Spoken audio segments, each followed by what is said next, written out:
Tangu Ifueni, dipanda dia Nzole, bana Bilaka, bana Mvuluzi Kimbangu, babundi bitumba tolongi, dipanda yango bongele meso mwene. Tata Mvuluzi Kimbangu yala kwa kumuza mvimba mbote mingi na baye nyonso bazali kotala biso na BBMK Kinshasa en direct. Tozali bongo kopanza sango malamu ya Mvuluzi Kimbangu mokonzi na biso baindo matondo mingi nakobela kombo ya bankoko, nakobela nzamba mpungu tulendo, nakobela Mvuluzi Kimbangu yenge. Tangu Ifueni,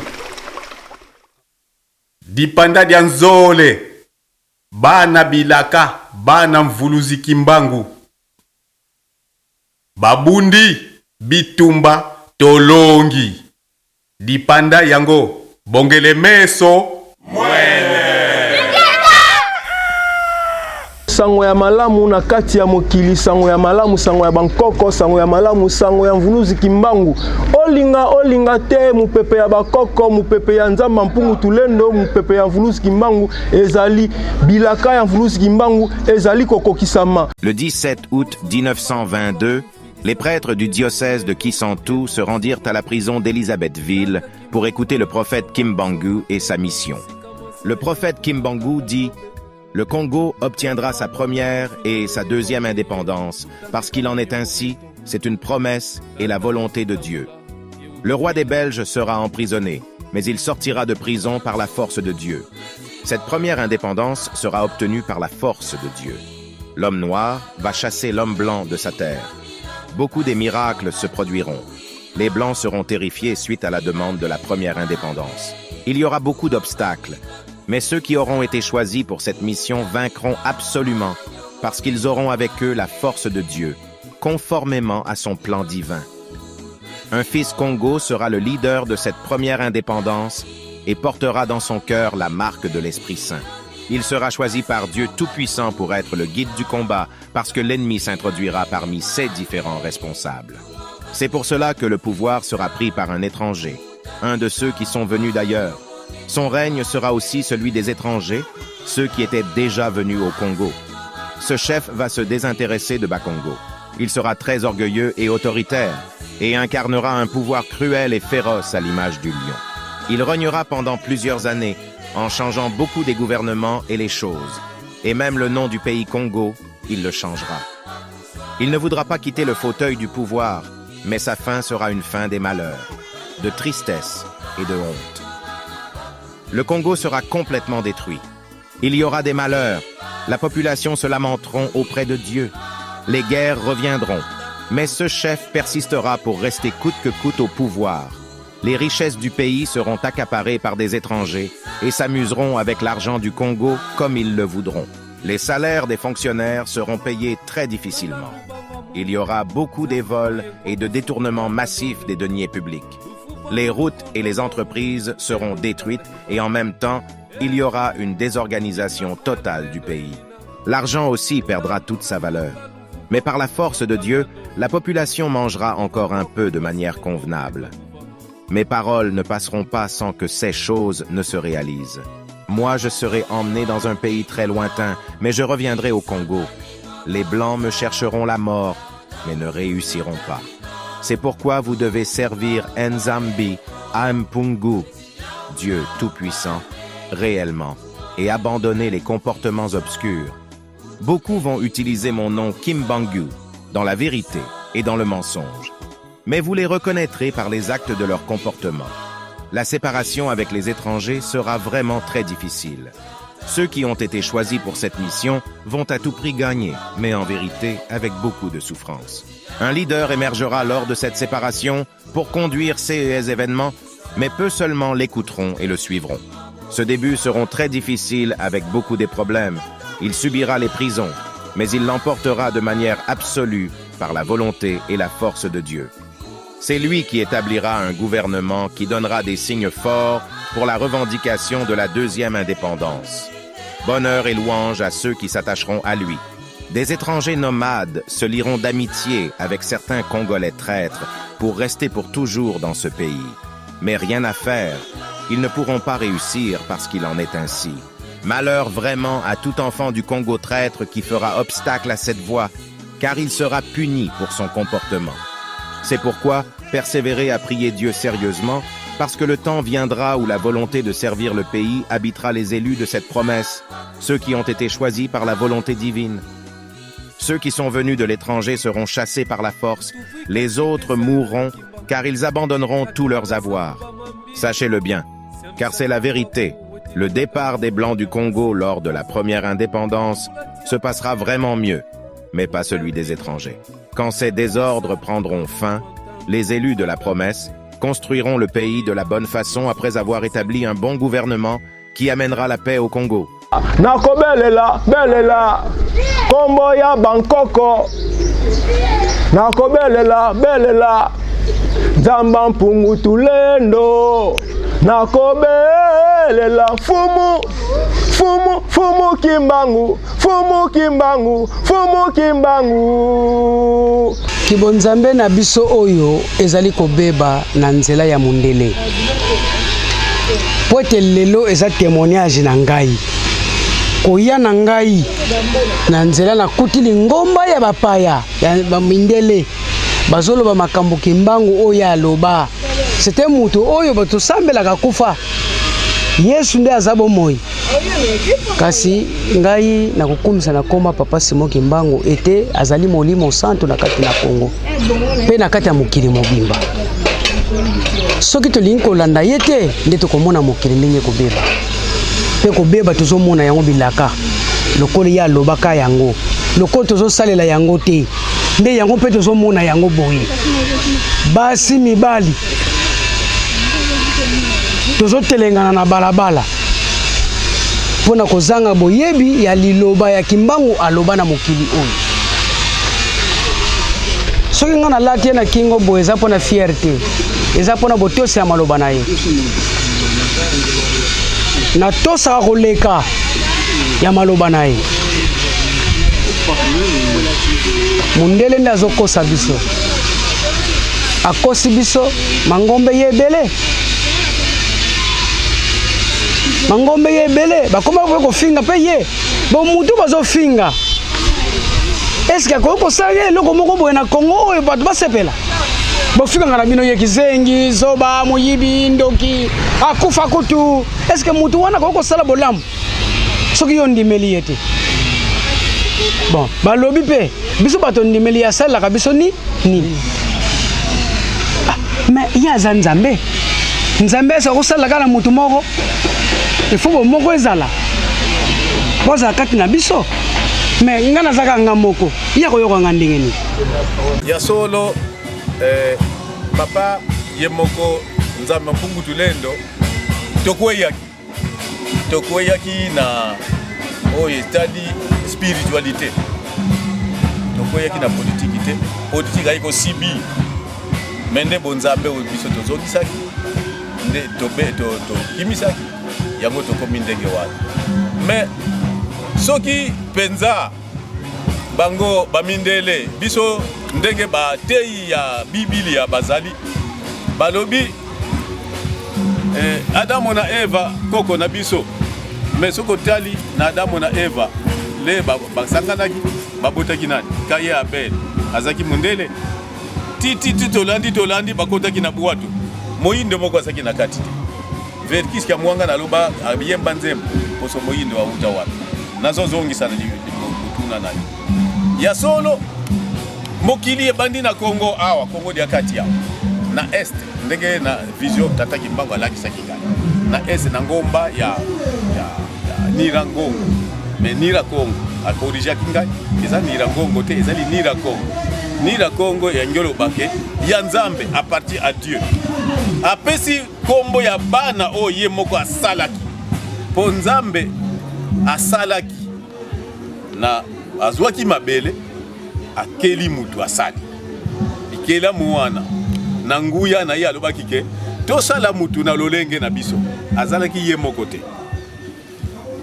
asali bazui mabele asali mutu mutu wana asalaki nga namonaki na vision namonaki ezaki mwasi na mobali asalaki liboso mobali pona création asalaki liboso na mobali aye kosala mwasi ape kopesa mutu wana kombo ntangwa Kongo na ngonde ya Kongo bango balubiki bokende sans relâche ti esika tango ekokita bakenda ki baiko se retrouver na Congo diantotila esika bafandaki mena lokala pesa ki bango nguya babotama babota ba multipliez-vous ntangwa Kongo na ngonda Kongo baiko bota mbala liboso mapasa wana oya bimaki liboso ya kosangana mwasi na mobali azaki mwasi yango mwasi liboso bimaki yango bandona kala baza ko renier po ndona oya liboso makamantimba na nzuzi ezalaka te baza ko pesa bango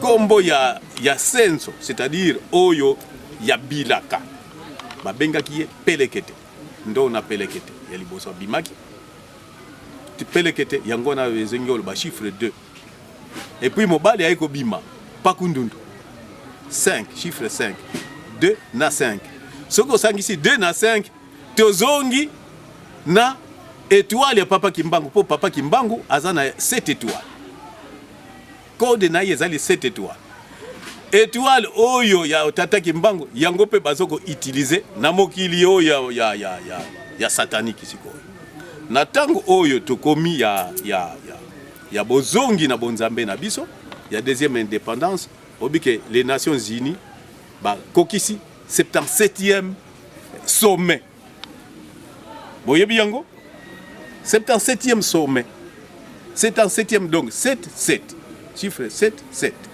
donc ezali libération ya tata Kimbangu oyo to bungisaki tozongisi yango maenyo sezo le kati ya mokili bandeko tozala na bokebi tozala na boyebi totala malamu tozala maele tolandela nini ezali koleka kati ya mokili lelo mabele ya filika mabele ya bakoko ekomi bongo na mikakatano ebele bitumba ezali kosila te mandoki ezali kobeta makile ezali kotanga pe bato bazali comprendre yango te carte d'Afrique ebimi na kati ya mapata na mboka Brazzaville wana ezali bongo bilembo pe ezali bongo na bilaka oyo Vulusi Kimbangu asilaki koloba mondele anyokoli biso uta kala mondele azosila bongo konyokola kaka biso lelo bandeko na biso batelemi Kongo pe totelema tolamuka o nyonso ya mabe totelemela yango tosangana tozala bomoko Congolais tolingana tolonga motema mabe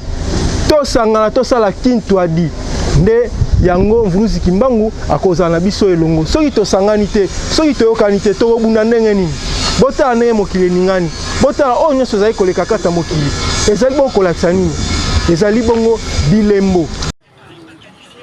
Incroyable mais vrai, le ciel a été créé par Dieu. Et tous ceux qui vivent sous ce ciel-là ont un créateur. À tous ceux qui en veulent à leur vie, on voit là un signe. Dieu montre et indexe l'Afrique. Vous qui dirigez ce continent-là, un jour, le sang des innocents que vous tuez va parler. Hein, oui. Un jour.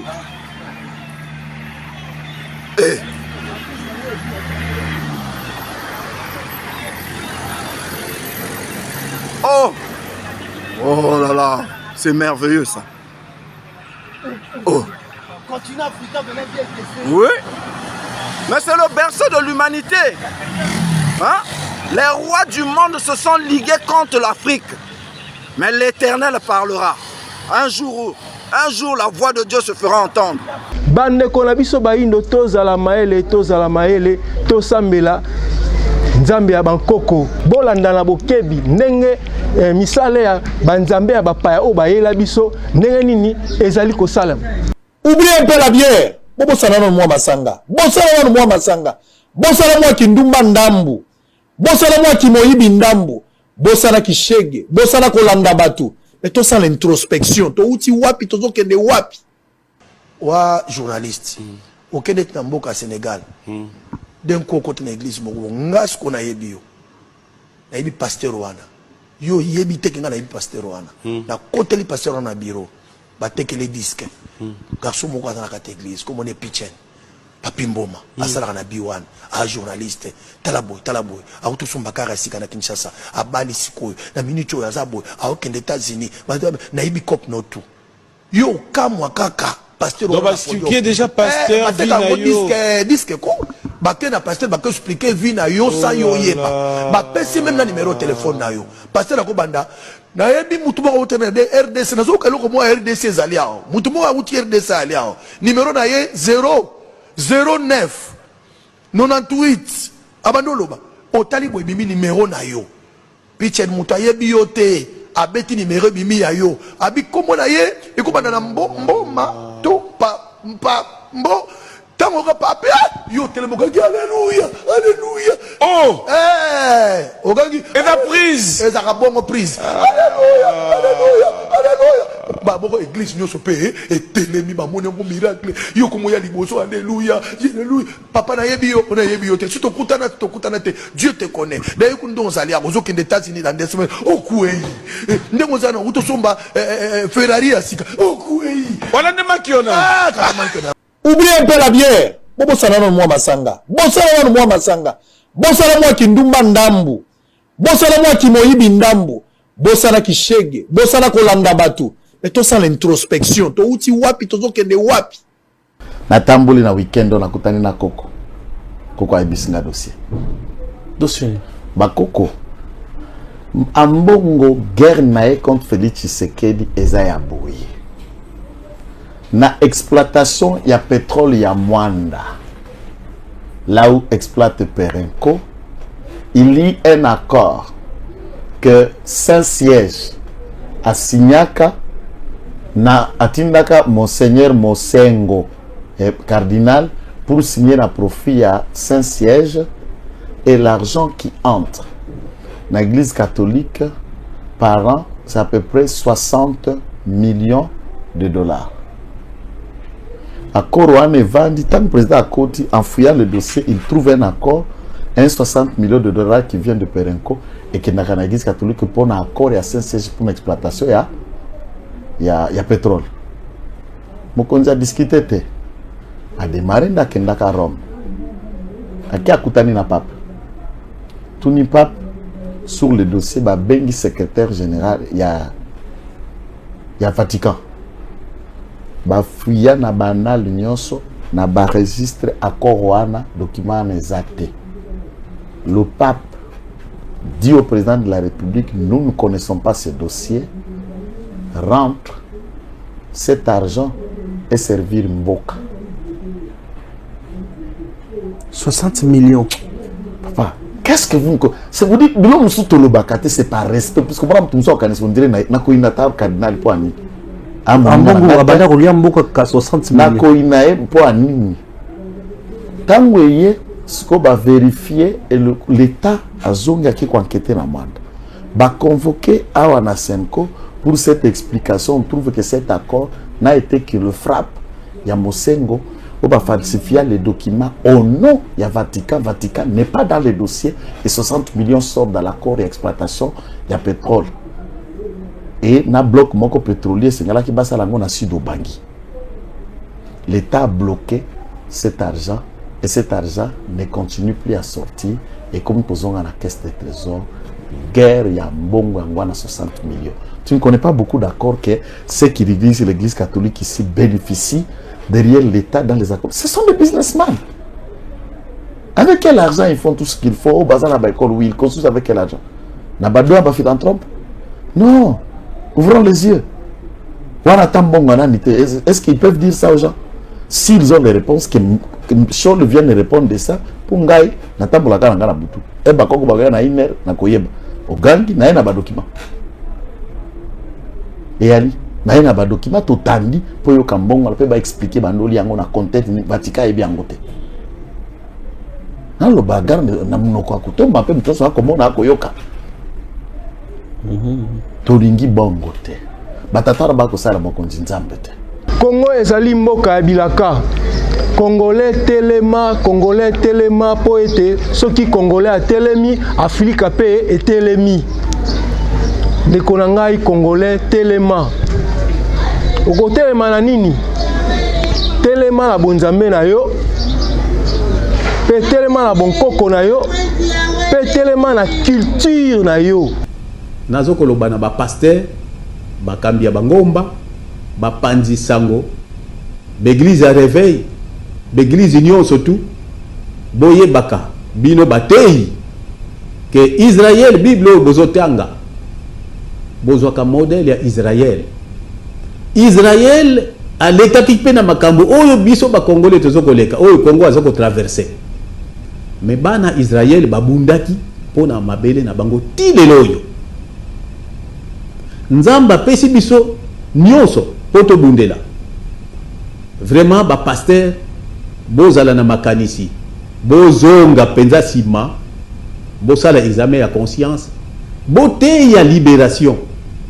Parce que Nzamba ko kitate ke po ya ko kangola Congo.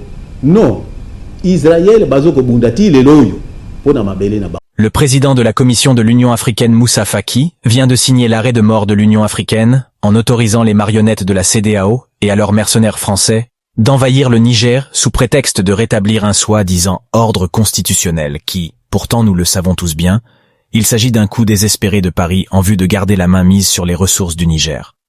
Mais ce qu'ignorent ces terroristes français et leurs marionnettes africaines, c'est qu'il y a en face une force tranquille prête à défendre, une volonté effrénée d'en finir avec le pillage des ressources naturelles de l'Afrique par l'Occident, et en particulier par la France qui vit à 100% de ses anciennes colonies, et qui s'est construite avec le sang des Africains.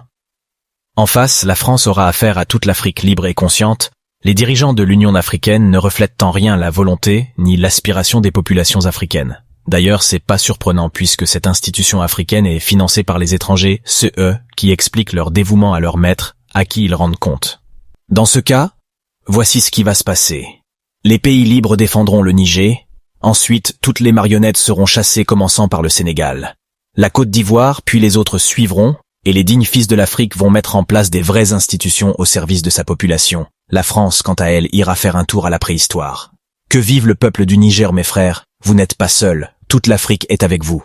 Nous vous défendrons jusqu'à la dernière goutte de notre sang. Oubliez un peu la bière. Bosala moi masanga. Bosala moi masanga. Bosala moi kindumba ndambu. Bosala moi kimoyibi ndambu. Bosala kishege. Bosala kolanda batu. Mais tout ça l'introspection. To uti wapi tozo kende wapi. Les Africains n'ont rien contre les citoyens français, même si Emmanuel Macron essaye de faire croire le contraire en disant « Attention, n'allez surtout pas en Afrique, c'est dangereux pour vous les Français ». Et puis les images de propagande, on voit un drapeau brûlé. Les Africains, ils ont brûlé le drapeau de la France parce qu'ils en ont ras-le-bol des dirigeants français. Il va falloir le répéter combien de fois? Eh bien, allez voir un petit peu les commentaires, certains commentaires de certains Français, je suis désolé de le dire, à travers ces publications honteuses. Complètement honteuse. Il tombe dans le panneau d'Emmanuel Macron. Emmanuel Macron nous a grillé avec la Russie. On en paye les conséquences avec le prix du gaz, de l'électricité et de tout ce qui va avec et la bouffe à cause des conneries de Macron, à cause des conneries de l'Europe, à cause des conneries des États-Unis.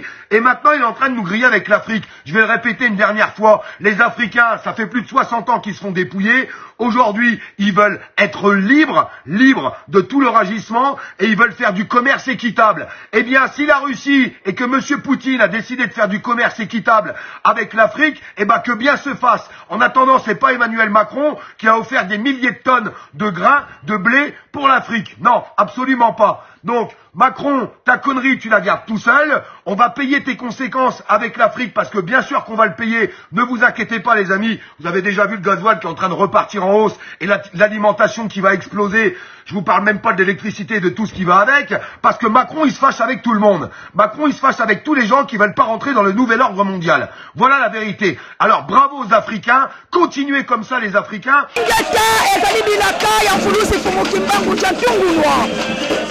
Bakina yekeke oyo ya mine ibana bilaka bakotelema oyo bakoya kokokisa likambo oyo ebeba uta mbanza Kongo likambo oyo ebeba lolenge oyo ya solo mondela yaki na politiki na ya mabe ya kopanza afelika ya kochango biteni na biteni mongonge ezali ya kokoka oyo ekeke oyo ya mine yekeke ya bilaka wete ya solo maso oyo elobama pesa kola mbuluzi pumukimbangu jantungulwa ekokisama yango biso tozali bangunza ya 4e génération oyo totelemi na ekeke oyo tokokisa likambo tokokisa ya solo bilaka ya mvuluzi kumukimbangu diantungulwa. Il y a quelques siècles, les Européens ont apporté la Bible aux Africains en leur disant « Lisez et mettez tout pratique. Ceci est le seul chemin qui mène à Dieu. » À cette époque, on répondu « On vit sur cette terre depuis des millénaires et on n'a jamais eu besoin de votre livre pour atteindre Dieu. » Les Européens ont ensuite dit « Dieu nous aime beaucoup, il nous a parlé. Il dit que celui qui ne met pas en pratique tout ce qui se trouve dans la Bible brûlera en enfer. » Les Africains ont répondu « Arrêtez vos inventions à la con. Si Dieu devait nous parler, il le ferait directement sans passer par vous. Vous voulez juste nous endormir pour voler nos richesses. » Fâchés, les Européens ont répondu « Dieu nous a envoyé prêcher la bonne nouvelle de Jésus et vous montrer le chemin qui mène au paradis. C'est notre mission. Vos richesses ne nous intéressent pas. » Surpris, les Africains ont dit « Comment des gens qui ont l'esprit assez tordu pour fabriquer des armes de destruction massive afin de dominer le monde peuvent connaître le chemin qui mène au paradis et le montrer à ceux qu'ils mettent en esclavage? On a déjà une spiritualité qui nous satisfait. Allez évangéliser vos enfants. » Tout de suite, ils ont sorti les armes et les fouets. C'est ainsi que la Bible a été imposée aux Africains. Comme les Européens n'arrivaient pas à tromper facilement les adultes africains, ils se sont tournés vers les enfants qui sont manipulables. Ils ont ouvert des écoles chrétiennes partout en Afrique. On faisait réciter à longueur de journée des longs textes bibliques aux enfants africains. 68 fois, « Je vous salue Marie ». 90 fois, « Notre Père qui est aux cieux », comme si Dieu était sourd, etc. Pendant ce temps en Europe, ils enseignaient à leurs enfants la science, la philosophie, la médecine, la chimie, la physique, la géologie, etc. Ils disaient aux Africains « Ne regardez pas toutes vos richesses volées par les Blancs, ce sont les biens de ce monde. Les vraies richesses se trouvent au paradis pour les enfants sages et obéissants qui lisent la Bible. Ne vous souciez pas du futur, Jésus contrôle tout. Il ne laisse pas mourir les oiseaux du ciel, comment ne devra-t-il pas s'occuper de vous ?» Pendant ce temps, des milliers de personnes mourraient de faim tous les jours. Si un colon ou quelqu'un d'autre te coupe le bras droit, ne fais absolument rien, montre-lui le bras gauche et laisse tout entre les mains du Seigneur. Selon eux, quand les Noirs meurent, ils disparaissent, et quand les Blancs meurent, ils deviennent des saints. C'est pour cela que tous les saints sont blancs. On interdisait aux enfants africains de parler les langues africaines à l'école. Ils méritaient une bonne punition pour ça, et ça continue jusqu'à présent. On leur montrait des images et des statues des Blancs qui écrasent les Noirs pour renforcer la suprématie blanche. Le racisme. On leur disait d'abandonner les prénoms africains qui seraient des prénoms diaboliques pour des prénoms européens qui seraient des prénoms des saints. Aujourd'hui, la majorité des Africains s'appellent Marie, Antoine, Félix, Pierre, Joseph, Frédéric, Olivier, Jean, Thomas, Françoise, etc. Tous les Africains qui, malgré la violence, n'acceptaient pas la Bible, ont été traités d'enfants de Satan, de sorciers, antichrist, etc. On demandait aux enfants africains chrétiens de rester loin d'eux. Toutes les belles œuvres d'art africaines ont été taxées de sorcellerie par cette religion. Une sorcellerie qu'ils ont volée pour remplir leur musée et qui leur rapporte des milliards d'argent jusqu'à ce jour. Ils ont peu à peu détruit l'identité africaine, la culture et la religion africaine. On sait tous qu'un peuple sans identité est un peuple mort. Ils ont contribué à fragiliser tout un continent. Malheureusement, les Africains ne veulent pas prendre conscience et sortir de ces mensonges. Ils se sentent mieux dans ces mensonges et ne veulent pas que leurs illusions soient détruites, que le réveil soit. Yonde mutu oyo lakaki mboka oyo na bilakeli oyo lakaka na mboka oyo tozosenga ete maloba eleki mingi na bato bazondimela yo te tolingi ete yo lokolo ozalaki motindami oyo yaki mpo olobela biso sala oyo esengeli mpo bana mboka nyonso bandimelaka yo te bandima yo ke ozalaka na mokili oyo po mingi bazokotela yo doute yo okufa na yo osalaka na yo te me nga na koloba ete mokola liboso nga na nyataka na mabela nkamba na kotaka muzole na yo na sokoli mai na yo kobima na nga na ye na ndako na nga na Kinshasa okomela kinga na ndako tuna kinga ilo ndombo komaki na kombo na nga yo yebaki ya ndenge nini fo yeba po etange nzambe otuna kinga na kombo ya munoko mboka londombo komaki na komaki seko yebinga na ndimela kayo na nyonso me mate ya lelo oyo na kati ya mboka oyo bato bazondimela yo te yo moko sala oyo esengeli po bato bandimela yo babetelo maboko Bruce Kimbangu abundelaki biso liboso ya poso pembe ndenge azalaki kobeta biso fimbu komaltraite biso koteka biso na misolo nde na le 3 octobre bakondanaki Bruce Kimbangu epai ya poso pembe na infraction ye asalaki te me ye mo Bruce Kimbangu alakaki mbando ya nsuka mbando ya nsilili ndenge bakoya lelo biso bilenge totelemi bana bilaka soki toye na mboka oyo toye po tokokisa nde bilaka Bruce Kimbangu alakaki esengi totonga kintwadi oyo ekolongola loposo moindo na pasi mosapi moko elokotaka sili te e toye mpe toza na kolela olipanda ya kimpeve ezalaka te moto akelaka na nzoto te moto akelaka na molimo soki oza mobola na molimo nde bayebisaki biso esengo na mobola nde omona bokonzi ya likolo yango misuni na biso mpe ezonyokoma na kimobola me esengi ozala mpe riche na molimo mpo molimo no mpe musuni na yo mpe ekoma riche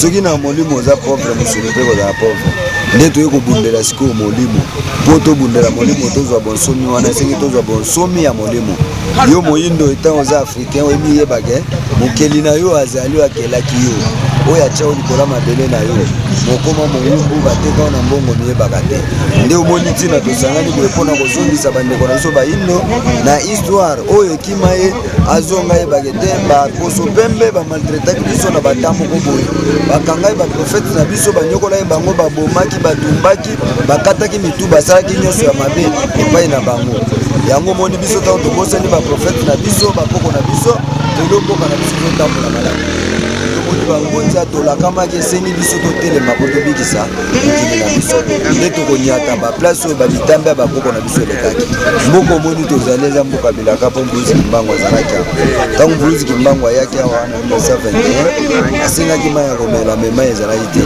nde Bruce alekaki kuna azalaki na nzete moko abetaki se kuna mai wana ebimi omoni mai oyo lelo tomela na mboka oyo eza mai oyo Bruce Kimbangu abimisaki apemaki awa yamoni biso mpe bangonza toye kosolola esika oyo Bruce Kimbangu apemaki akanisa mpona mabele na biso to mpona mokili na biso nde ntina monene omoni biso bangonza tozaleli awa yango nalobaki ke tata Kimbangu aponaki oyo mutu akoconduire Congo bayindo na libération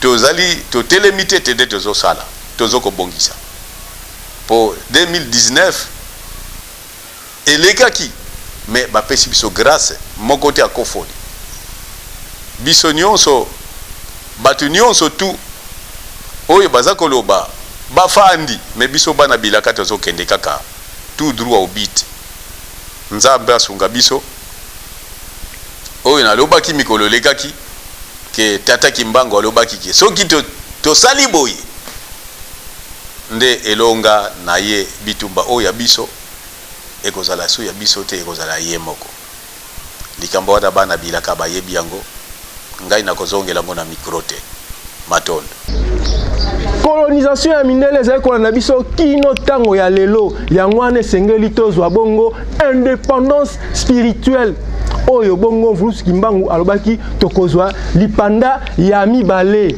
kimpwanza kia mpeve nde justice ya solo ekozala yango wana bandeko fo tosangana tobunda surtout biso bakongole po bitumba oyo ebani nano mpa na biso Kongo yango etondi bomengo Kongo yango etondi kita nyonso mabele oyo nzambe apambolaki yango wana bengi yango paradis terrestre. Le paradis yango wana nde Congo elakisi bongo nzambe kombo na ye Congo. Tala ndenge mabele ya nzambe bato bazali kokufa, tala ndenge mabele ya nzambe oyo etonda bomengo bato bazali na nzala mbisi na mai ezali ebele kasi mpasi ezali kosila te, nzala ezali kosila te. Congolais la muka, Congolais za na bolingo, tozala na mawa bandeko, tolingana. Tosangana, tosala kintu adito bunda po na filika pe mokili mobimba.